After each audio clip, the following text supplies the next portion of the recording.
Hello, students and teacher. Today, I'm going to be presenting, but after that, let me tell you guys, my name is Oliver Garcia.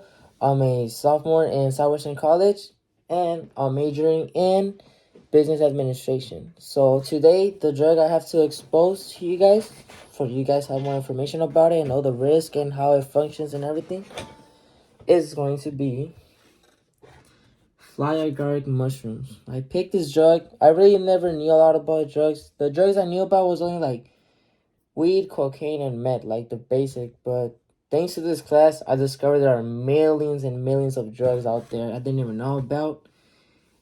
And yeah, it's quite surprising because I thought it was only like 3 drugs, but those 3 are like the most famous ones, actually. But there are more deadly drugs than those, actually. And that's crazy for me.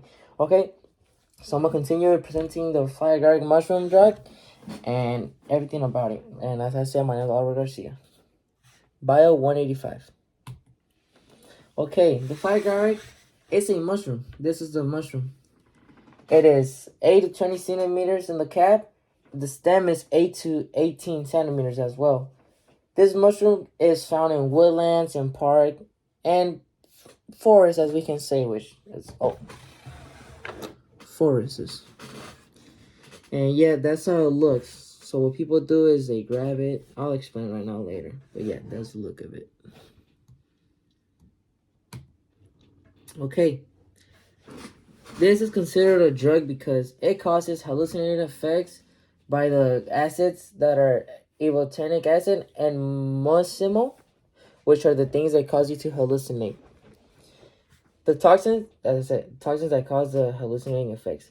It makes when people take this, it makes them feel dizzy, feel nauseous, vomiting, and involuntary movement.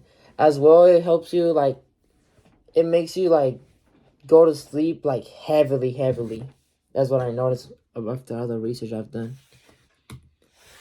Why is it a drug? It's a drug. The reason is it causes hallucination, which causes visual effects and lights. So it's like you can see normally, you start seeing like weird stuff around the whole room or wherever you're at, and light doesn't look the same, and it affects your visual. And like I said, it's a dreamlike state similar to lucid dreaming. Its clarity of mind is enhanced. It makes the brain misunderstand feelings, tasting, hearing, and seeing. So yes, it affects 4 of the 4 senses, as we can see. As I said earlier, sleepiness, dizziness, delirium can occur from consuming this mushroom. So yes, it is not something you guys want to consume. It's a drug for a reason, guys. So be careful with it. Oops. The mechanism of action is a picture. How things get affected. Okay. The mechanism of action of the... Okay, I didn't explain that first. So the name of it is Amanita muscaria. That's the original name, but they made the drug name of fly agaric mushroom. And the ibotenic acid appears to act on the GABA neurotransmitter system. The muscimol activates the GABA receptor. Oh, I need to show my face. The GABA receptors in the neurons. The GABA neurotransmitter system is one of the most important inhibitor systems in the brain. So the muscimol thus inhibits the activity of neurons in the brain. And let me show the picture a little bit again. Okay, there you go. So the system that I chose to explain of how it gets affected most, that is not a basic system, is the musculatory system. So what it does to the muscle system, the motor coordination gets affected, which means you can't walk as well as you can. It's like if you were drunk, obviously, but you're hallucinating, which makes you walk weird or not be able to move. And the reason for this is because the muscles are relaxed, which this gets affected, so muscle relaxation occurs. Since the motor coordination is affected, if you're standing up and your body's not working as well because your muscles are weak, because they're they're like put to sleep, as I can say, right? They're like put to sleep because you're so relaxed, like your body. It was like if you were on weed, I believe. I don't know. I never done weed or anything, but I maybe similar. I do not know, as I said.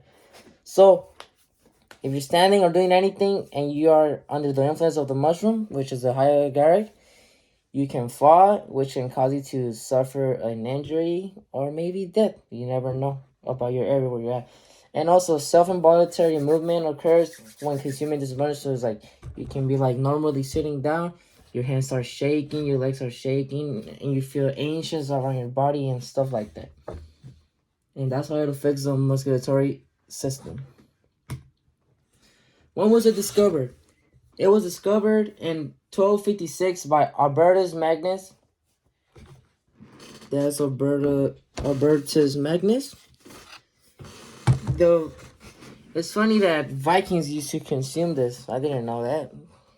And it was used as an antioxidant in many places, like in South America and other more. Okay, this is the slide that's the most important one for me to show you guys. It's called the danger. Okay, I wrote this danger because collecting and eating these mushrooms is very, very bad idea because some of these mushrooms are, most of them are edible and most of them are very poisonous and deadly.